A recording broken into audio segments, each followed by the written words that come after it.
제가 이제 케냐 간지 올해로 만 20년이 지났어요.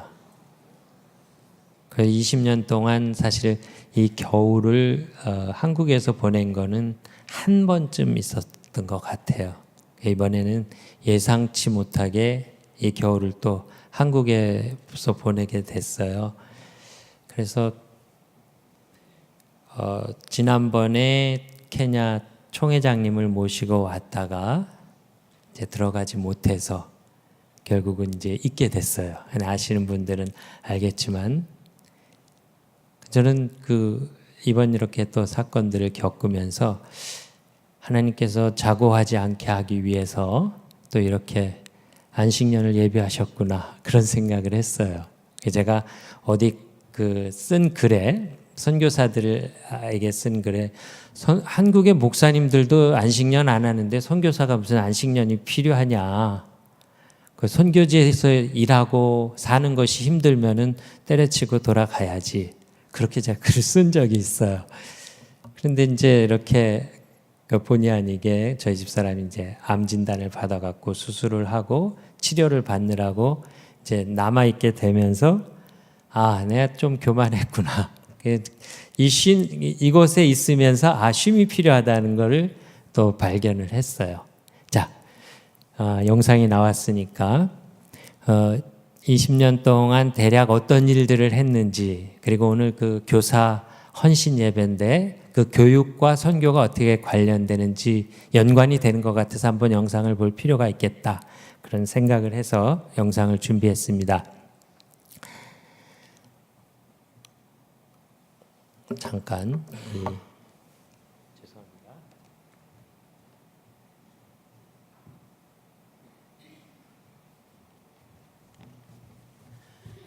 1997년에 제가 파송돼서 처음에는 키나레 난민 어린이 센터라는 곳에 가서 아이들 성경 공부도 가르치고 또 책도 비치해서 공부방 훈련도 하고 또 일반 교육도 시키고 그랬어요. 작동을 안 하네요. 다음 영상 주세요.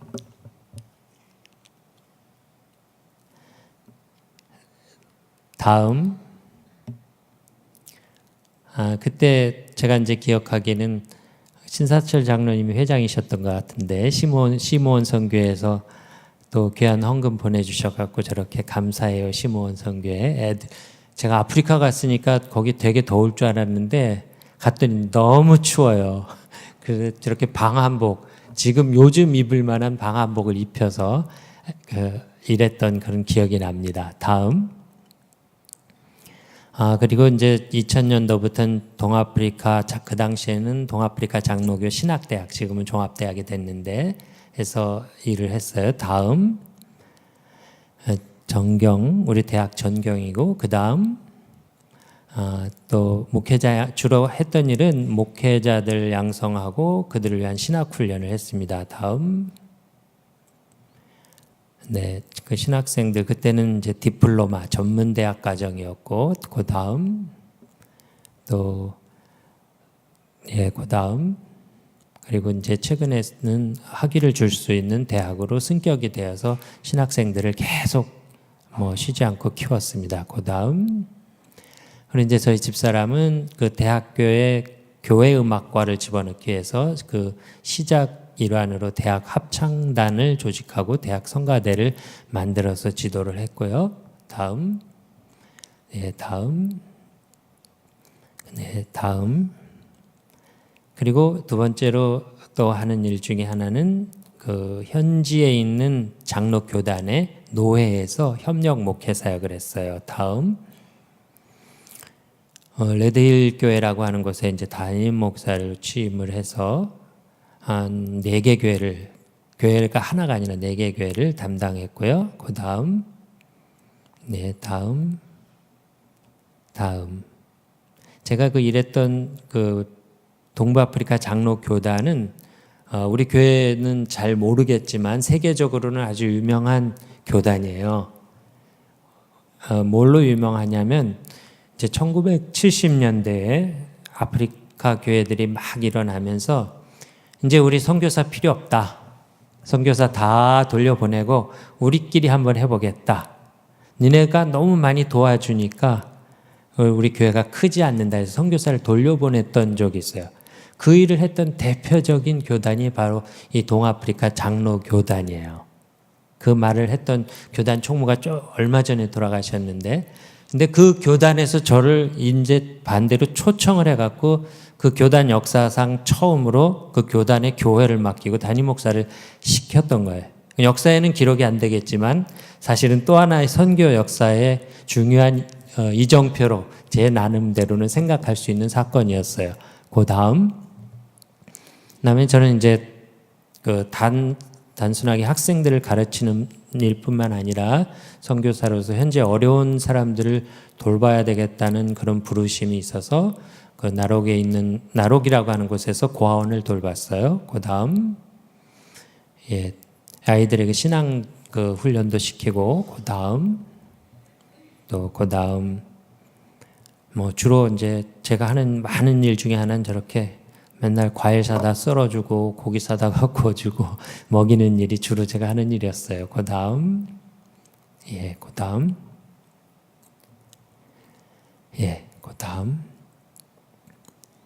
그다음에 이제 최근 들어서 2010년도부터 저희에게 저희가 한 10년 정도 사역을 하면서 정말 아프리카 땅에 진정한 필요가 뭔가 연구한 결과 발견했던 것이 이 땅에 참 젊은이들, 어린이들은 많은데 제대로 교육이 이루어지지 않는구나. 기독교적인 그런 교육이 이루어지지 않고 우리 한국 교회가 잘하고 있는 것 가운데 아프리카 교회와 나누어서 함께 해 나가야 될 사역 중에 하나가 바로 이 기독교 교육이라고 하는 것을 발견했어요. 그 당시에 아프리카 전 대륙에 단 한 나라에서도 기독교 교육 지도자를 키우는 기독교 교육학과 전문 지도자 교육 과정이 단 한 군데도 없었어요. 최근에 이제 저희 케냐에 한 군데 생겼다는 말이 있는데 저희가 이제 그때부터 기도하면서 기독교 교육센터를 짓고 학과를 세우기 위해서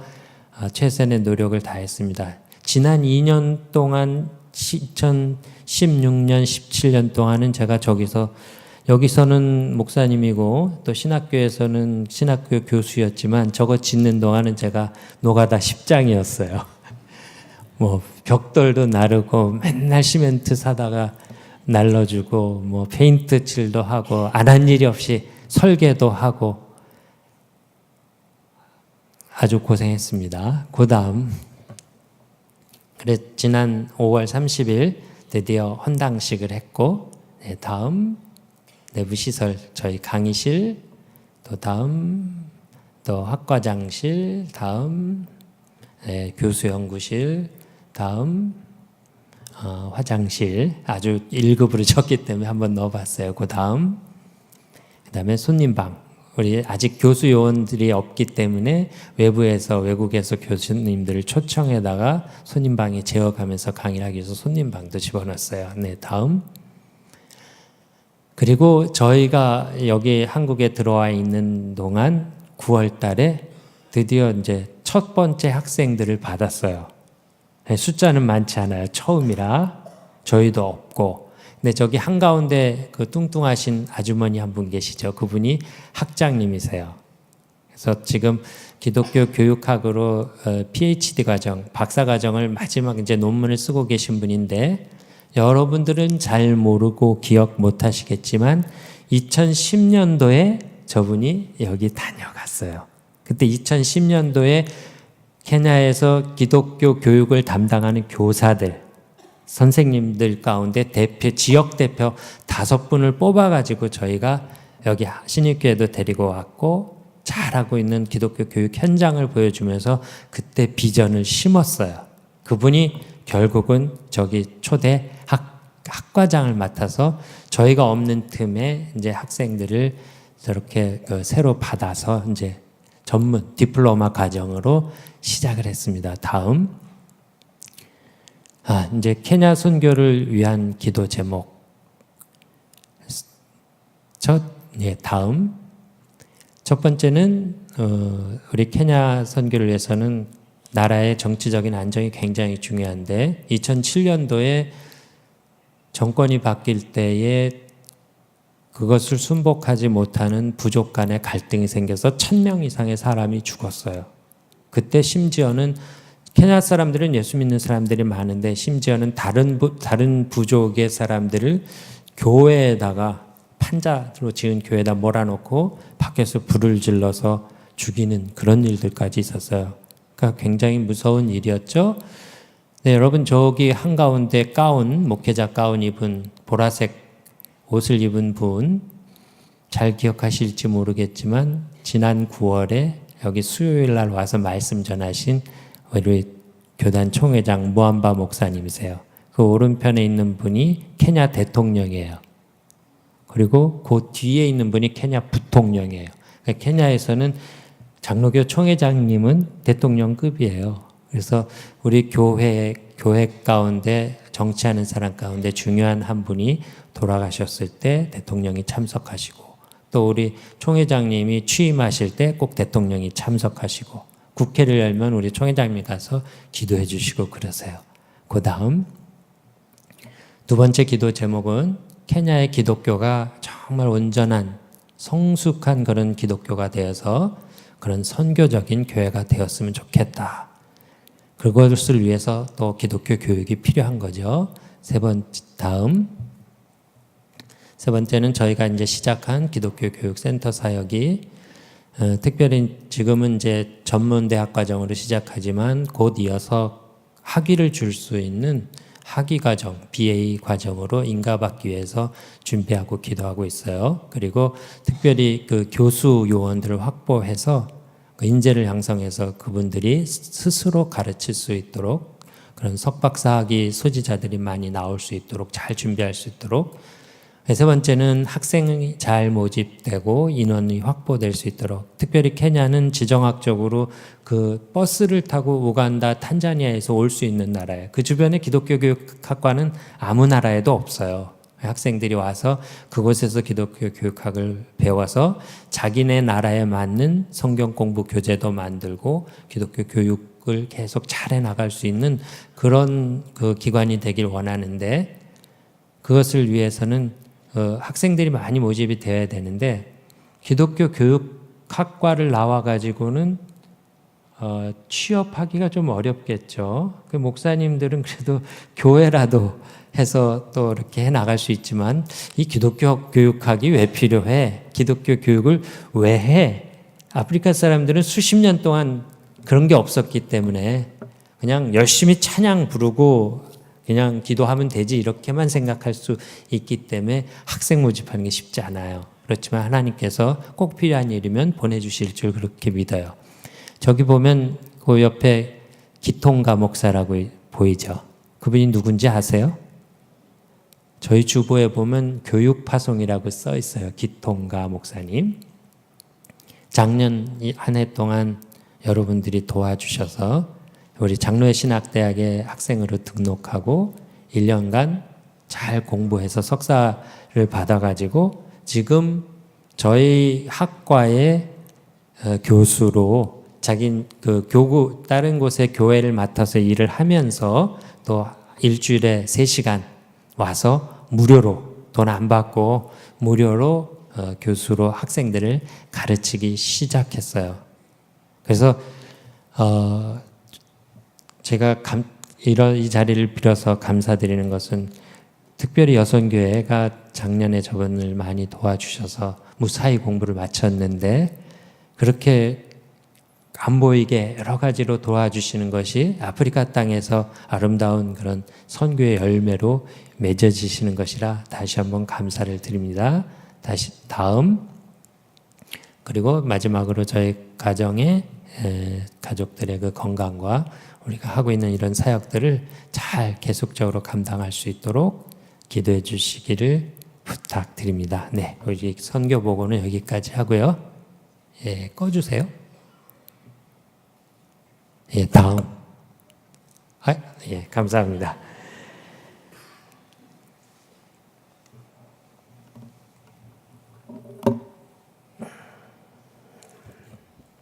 오늘 그 교사 대회, 교사 헌신 예배인데 우리 선생님들이 이렇게 많은지 몰랐어요.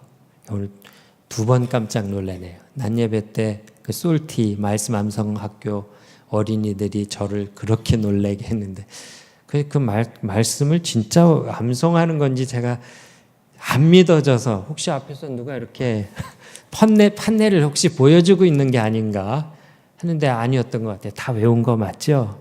그래서 이야 놀랍기도 했고 또 우리 교회학교 선생님들이 이렇게 어려운 일에 이렇게 많은 분들이 헌신해서 봉사하고 있다는 사실을 저녁 예배 때 나와서야 비로소 깨닫고 제 마음에 큰 감동이 있었고 또 그 개사해서 부르는 여러분의 특성 가운데 그 가사의 내용 속에 제가 전해야 될 말씀이 다 들어 있었어요.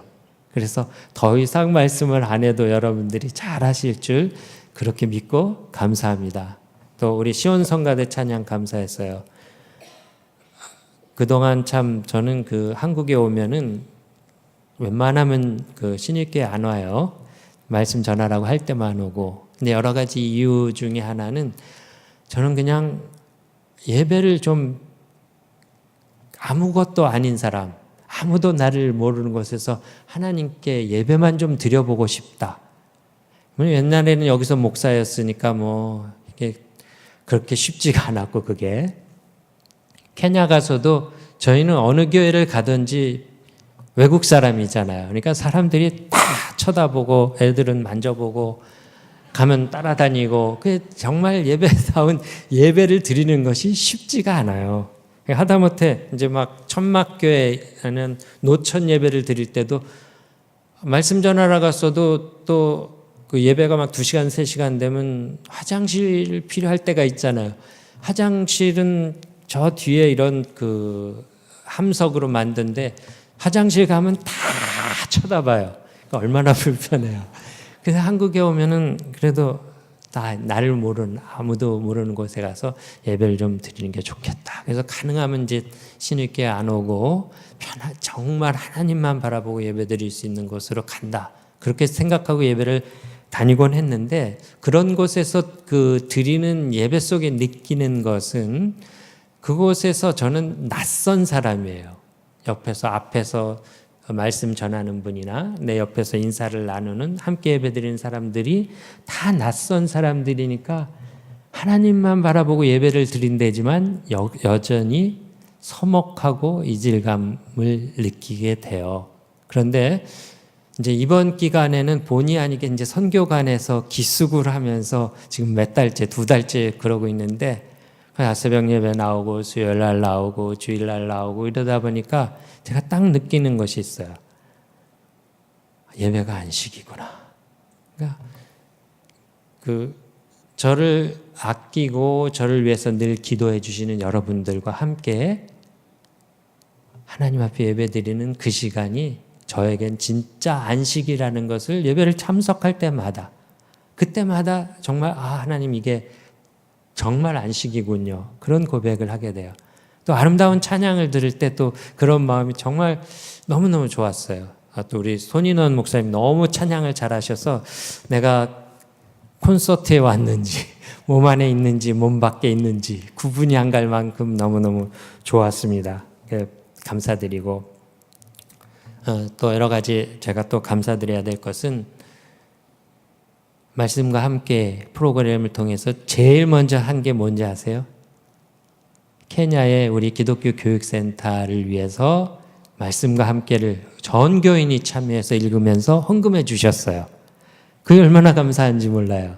이게 그냥 어떤 교회 예산으로 아니면 한 부서에서 딱 한 것이 아니고 우리 모든 신일교회 교인들이 한 마음으로 아프리카 땅의 어린 영혼들을 위해서 사람들을 위해서 본인들도 성경을 읽어가면서 이 헌금을 했고 그것이 케냐 땅의 기독교 교육센터의 주춧돌을 놓았다는 생각을 하면 너무너무 감사드리고 특별히 또 여성교회는 바자회를 통해서 바자회 수익금 전액을 저희 이 센터의 여러 가지 장비들을 갖출 수 있도록 전액을 보내주셔서 너무너무 감사해요. 때로는 여선교회가 신일교회 없었다면 제가 아프리카에서 무슨 일을 할 수 있었을까? 그런 생각을 할 때가 정말 많았습니다. 오늘 낮에 목사님께서 모든 우리 성도들이 뒤돌아 생각해 보면 누가 하나 죽을 뻔한 경험을 안 한 사람이 누가 있겠는가 그랬는데, 아프리카 20년 살면서 여러분도 기억하다시피 죽을 고비를 참 많이 넘겼죠. 제가 집에 때로는 강도가 20명, 30명이 쳐들어와 갖고 큰 정글도로 제 머리를 내리치기도 했고, 한밤중에 죽을 뻔했죠, 사실. 또 교통사고, 차가 전복이 돼서 굴러갖고 차를 폐차할 만큼, 그것도 또 한 번은 상대방 버스가 와서 차 반쪽을 운전석 쪽으로 쫙 받아갖고 또 죽을 뻔했죠. 죽을 고비를 참 많이 넘겼어요. 그러더니 언젠가는 또 머리가 아파갖고 제가 알지 못하는 고통으로 한 달 동안 누워서 밥도 못 먹고 끙끙 앓았던 적도 있고, 병원도 못 가고. 그러더니 이제 또 암투병, 우리 집사람이 이제 암투병까지 하게 됐어요. 사는 그 삶 속에 죽음의 고비가 늘 그렇게 넘어왔지만, 제가 알고 기억하는 것은 그때마다 우리 신입교회에서 기도해 주셨고, 좋은 교인이 기도해 주셨고, 또 그 어려움들을 잘 극복할 수 있도록 여러 가지로 도와주시고 해서 잘 극복하고 저희가 원하는, 정말 하나님께서 원하시는 그 사역을 계속해 나갈 수 있도록 도와주셨어요. 늘 감사합니다. 또 한 가지 너무너무 놀란 것은, 늘 물론 우리 교회가, 신입교회가 선교의 중심이 되는 그런 교회고 선교 열심히 하는 교회지만, 이렇게까지 열심히 선교사들을 위해서 매 공예배 때마다 기도해 주시는지는 예전엔 미처 몰랐어요. 그러니까 모든 예배를 참석해 보니까 이렇게 열심히 정말 기도해 주시니 내가 잘나서 선교를 잘할 수 있던 게 아니고, 정말 그 기도의 힘이 나로 하여금 일할 수 있도록 도와주셨구나, 그것을 깨닫게 됐습니다. 감사합니다. 한국에 와서 적응 안 되는 그 많은 것들이 있는데, 자가용을 타고 다니시는 분들은 모르겠지만, 주로 저는 BMW 타고 다니잖아요. 버스, 메트로, 워킹. 그래서 이 지하철을 타고 다니면은 정말 신기해요. 물론 저도 스마트폰 없이는 못 사는 사람인데, 이 아이패드 없이는 못 사는 사람인데, 딱 지하철에 앉아보면은 단 한 사람도 예외 없이 스마트폰을 딱 꺼내 들고 앉아 있어요. 물론 이제 슬쩍 보나 보면은 어떤 사람은 게임하고 있고, 어떤 사람은 드라마 보고 있고, 어떤 사람은 카톡 치고 있고, 근데 하여간 한 60대, 70대 노년이 아닌 이상은 다 들고 한 명도 예외 없이 그걸 들여다보고 있는데, 근데 그 지하철 전체에 책 들여다보고 있는 사람은 대개는 단 한 명도 없어요. 그래도 그전에는 그나마 성경책 들여다보는 분은 좀 계셨어요. 그래서 지금도 어쩌다 책 들여다보는 분이 혹시 있으면 한 10번 타면 한 번 보는데, 공무원 책 시험 공부하고 있고 시험 공부하고 있어요. 그래서 그냥 한편으로는 이런 생각을 해봐요. 텔레비에 보니까 심리학에 관한 심리학 교수님이 나와서 우리나라가 앞으로 발전할 수 있는 많은 가능성이 있지만, 가능성을 가장 없이 만드는 요소가 뭐냐면 우리나라 사람들에게 관용이 적다는 거래요. 관용이 적다. 우리나라가 교육 세계 최고고, 그리고 테크닉, 기술로 거의 세계 최고인데 1등. 근데 이 창조적으로 제2, 4차 산업시대를 열어갈 수 있는 능력은 세계 32위래요. 32위가 되는 이유는 뭐냐면 관용지수가 70위이기 때문에 그렇대요. 관용지수가 70이라는 것은 우리가 그 교육을 저는 그렇게 봐요. 경쟁의 시대를 수십 년을 사는 거예요. 6.25 이후에. 또 우리 경제개혁하고 이래 가면서 또 애들 대학을 보내는 그런 과정 속에서 살아남기 위해서 엄청난 경쟁을 하면서 뒤도 옆도 안 바라보고 달려온 거예요. 근데 중요한 것은 그 사람이 사람을 이해하고 우리 인간의 역사를 이해하고 철학을 이해하고 또 소설을 이해하고 이런 인문학에 대한 깊은 이해가 없으면 경쟁으로 기계적으로 모든 것을 생각하기 때문에 모든 것이 비인간화되는 거예요. 오늘 낮에 목사님이 설교를 하시는데 시를 2개나 읊으셨어요. 황지우 시인과 박노해 시인. 근데 뭐 어떤 분들은 왜 목사님 설교 시간에 성경을 읽지 시를 읽나? 왜냐하면 시는 그 인간의 본성, 인간의 감성에서 나오는 거잖아요. 근데 저는 오늘 그 시 가운데 그 황지우 시인 목사님이 읽으신 시 가운데 그 구절이 굉장히 와닿았어요. 기다려본 적이 있는 사람은 안다. 세상에서 기다리는 일처럼 가슴 애리는 일이 있을까? 여러분들도 다 와닿겠죠. 근데 저는 최근에 와닿았어요. 저희 집사람이 수술실에 들어갔어요. 의사 선생님이 2시간이면 나온다 그러니까 넉넉하고 2시간이면 될 겁니다. 같이 수술대가 11개가 있어요. 이제 저쪽 목동에 있는 병원인데 2시간이 다 돼가니까 이제 조금 있으면 나오겠지 하고 있는데 수술실에서 수술하고 나가면 옆 회복실로 명단이 옮겨져 가요. 다른 사람은 다 옮겨져 갔는데 저희 집사람 이름은 수술실에 계속 있는 거예요. 10분이 지나고 30분이 지나고 1시간이 지나도 옮기질 않으니까 그때부터는 이제 그 전까지는 믿음으로 하나님께서 다 잘 수술시켜 주실 줄 믿고 아무 걱정이 없었는데 눈이 빠져라 기다려지면서 막 조바심이 나고 눈물이 나요. 이게 지금 뭔가 잘못됐구나. 그때는 이제 그 믿음 이런 거는 조금 이제 뒤에가 있는 거죠. 기다림. 그때처럼 간절한 기다림이 없었어요. 그러니까 이제 딱 이 시를 들으니까 기다림. 그 생각이 딱 나는 거예요. 인간을 이해하게 되는 거죠. 근데 우리 사회가 가지고 있는 현대 사회가 특별히 대한민국 사회가 가지고 있는 우리의 자화상 바로 그런 모습에 책을 읽지 않는 사회. 그것은 곧 인간을 이해하는데 약하고 인간을 이해하지 못하고 관용이 없는 사회. 그것은 곧 미래의 희망을 깎아먹는 사회라고 하는 거예요. 온 김에 종로를 나갔다가 그날 또 마침 태극기 집회하는 사람들과 대학로에서 맞닥뜨렸어요. 저는 워낙 보수적인 신앙을 가진 사람이니까 주로 태극기 집회하는 사람들도 좀 이해는 할 수 있는 사람이에요. 근데 그 태극기 집회하는 분들을 이렇게 쭉 보면서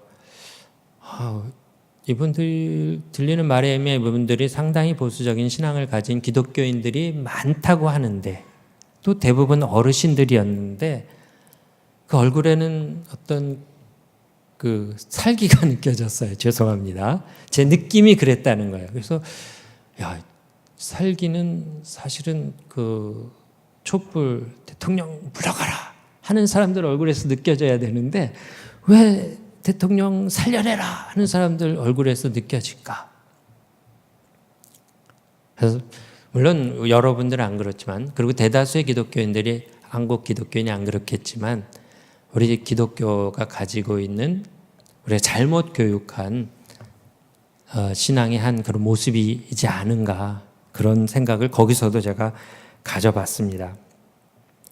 오늘 그 본문 읽은 말씀을 중심으로 우리 기독교가 어떻게 발전해 나가야 될까를 생각해 보겠습니다. 여러분, 지상명령 기억하시죠? 제가 여러 번 말씀드린 지상명령의 핵심은 뭐예요? 우리가 선교를 말할 때 지상명령을 얘기하잖아요. 그리고 지상명령의 핵심은 제자를 삼는 일이에요. 거기에 세례를 주고 가르쳐 지키게 하라 할 때 제자를 삼아, 요거 한 단어만 사실 명령형으로 돼 있어요. 나머지는 제자를 삼기 위해서 세례를 주고 가르치고 지키게 하고 이런 그 분사로 다 들어가는데 제자를 삼는 일이에요. 근데 제자를 삼는다는 뜻은 뭐예요? 제자라고 하는 것은 가져다 주는 연상이 뭐예요? 바로 가르치고 배우는 그런 관계를 말하는 거예요. 지상명령의 핵심은 제자를 삼는 일이에요. 오늘 읽은 오늘 본문 말씀에도 첫 구절에 보면 교회에 주신 직분 가운데 그가 어떤 사람은 사도로, 어떤 사람은 선지자로, 어떤 사람은 복음 전한 자로, 어떤 사람은 목사와 교사로 삼으셨으니 그랬어요. 목사, 교사, 선지자, 사도, 복음 전하는 자, 이게 이 모든 기능 가운데 가장 핵심적인 기능은 바로 가르치는 기능입니다. 기독교 교회에 있어서 가르침 그리고 배움이라고 하는 것은 우리 기독교의 온전성을 유지하는 데는 가장 중요한 일 중에 하나예요. 그래서 제가 오늘 제목을 선교, 벌써 5시가 다 됐네. 교육을 위한 부르심 그랬어요. 20년 동안 제가 아프리카에서 했던 그 사역의 사진의 내용들을 쭉 보면 무엇이 기억이 나죠? 그게 다 교육하고 연관이 되어 있어요. 선교는 제가 이해하는 선교는 꼭 해외에 나가서 외국 사람에게 전해야 하는 것이 선교가 아니라 제가 이해하는 것이 맞다고 봐요. 그것을 우리가 선교라고 쓰지만 실제는 교회가 하나님의 나라를 이루기 위해 이 땅에 이루기 위해서 행하는 모든 사역들을 다 선교라고 해요. 그런 면에서 선교의 가장 핵심적인 사역은 바로 교육이에요. 교육을 열심히 하는 일. 그런 의미에서 우리 선생님들은 다 선교사예요. 교육을 통해서 하나님의 나라의 일꾼들을 키우는 그 사명이 바로 하나님의 여러분을 향한 하나님의 부르심인 겁니다. 나이가 많다고 해서 오래 예수님을 믿었다고 해서 그 사람이 더욱 성숙한 예수님을 닮은 기독교인은 아니라는 것을 우리가 경험적으로 알아요. 성숙한 기독교인이 되기 위해서는 많이 배우고 그리스도를 아는 일과 그리스도를 믿는 일에 계속적인 발전을 해 나가야지만 가능한 거예요. 믿기만 하면 구원받는다고 하는 그 억구 때문에 믿기만 하면은 마치 자리를 여기서 이쪽으로 딱 옮겨놨기 때문에 나는 더 이상 믿었기 때문에 천국 간다. 이렇게 생각해서는 안 돼요. 배움을 통해서 가르침을 통해서 완성되어져 가야 되는 거예요. 설교가 길어져서 죄송한데 조금만 더 하겠습니다. 이 배우고 아는 거에 있어서 우리가 기억해야 될 것은 이 성경이라고 하는 것이 하나의 일관된 윤리나 가르침을 가르쳐 주지 않아요. 성경은 많은 저자들이 하나님께 영감을 받아서 기록했는데 다 각각 다른 상황 속에서 만난 하나님 받은 계시가 있어서 성경에 다른 가르침들이 많아요. 하나의 윤리가 아니에요. 그래서 성경을 제대로 배워야 되는 거예요. 예를 들어서 이제 이렇게 예를 들어봅시다. 예수님을 믿지만 아직 조금씩 술을 마시는 분이 있다고 따져요. 이게 술을 제가 정지하는 게 아니에요.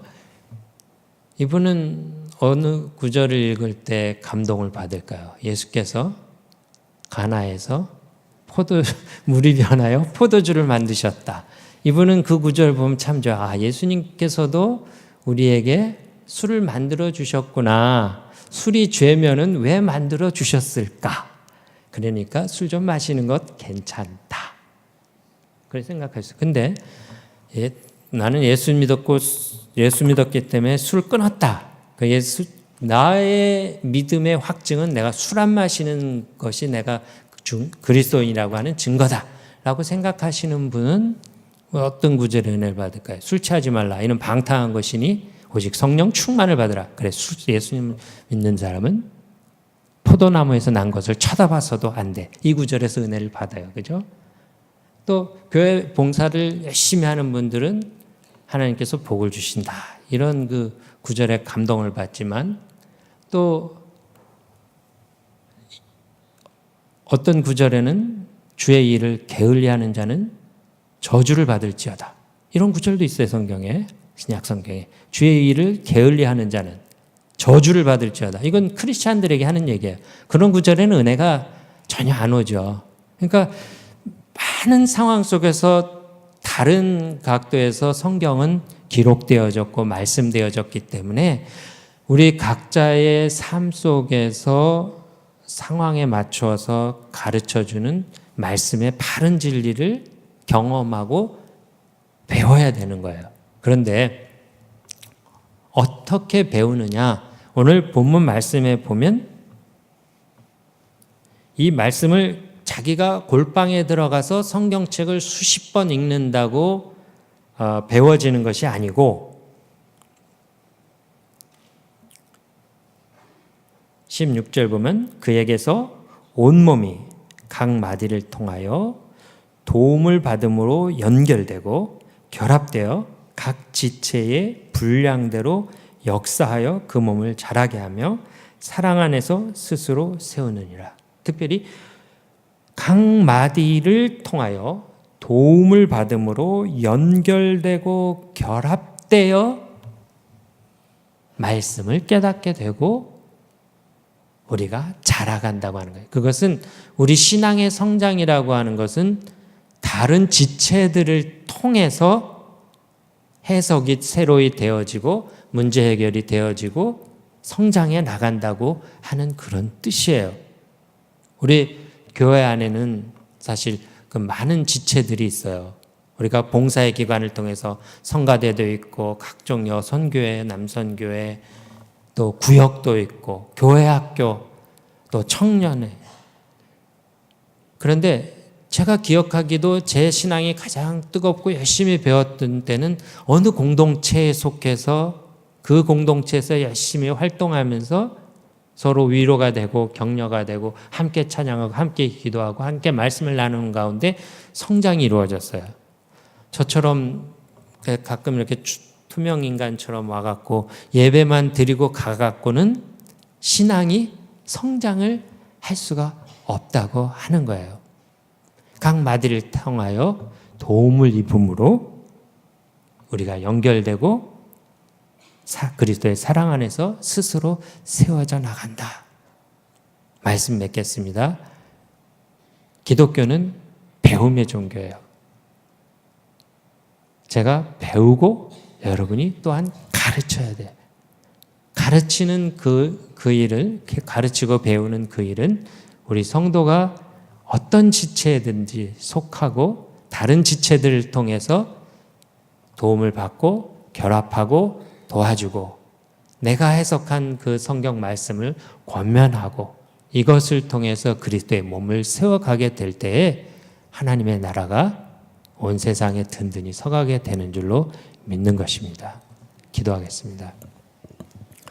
하나님 아버지, 은혜와 사랑을 감사합니다. 저희들을 하나님의 자녀로 불러주시고 하나님 나라의 일꾼 삼아주신 것 감사합니다. 특별히 우리 신입교회 많은 선생님들을 불러주시고 저들을 통해 어린 영혼들을 양육할 수 있도록 귀한 사명을 주시고 도와주신 것 감사합니다. 우리 모든 선생님들의 그 귀한 헌신을 주님 받아주시고 저들의 헌신을 통해서 우리의 미래의 세대가 정말 아름답고 성숙하게 잘 자라나갈 수 있도록 주님 도와주시옵소서. 우리 모두가 주님 앞에 서는 그날까지 정말 그리스도의 모습으로 온전히 성장해 나갈 수 있는, 그래서 저희를 통해 이 하나님의 나라가 이 땅에 임하는 놀라운 역사가 있어지도록 주님 축복해 주옵소서. 감사드리고 예수님 이름으로 기도드리옵나이다. 아멘.